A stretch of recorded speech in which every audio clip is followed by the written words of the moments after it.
olentzero kopari eder bat ekarriko dizuela.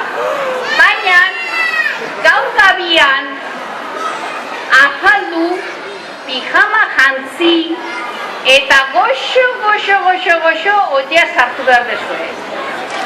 Lo egin, eta urrungo eguneako olentzero opari eder bat ekarriko dizuela. Txintxo, ohera jutia ondo dago. Baina ez ahaztu gure otordua. Txorixo pixkat eta ardo pixkat utzi guri indar batzuk hartzeko, ahaztu gabe. Eta gurtzeko, atorrekin agurtuko geha.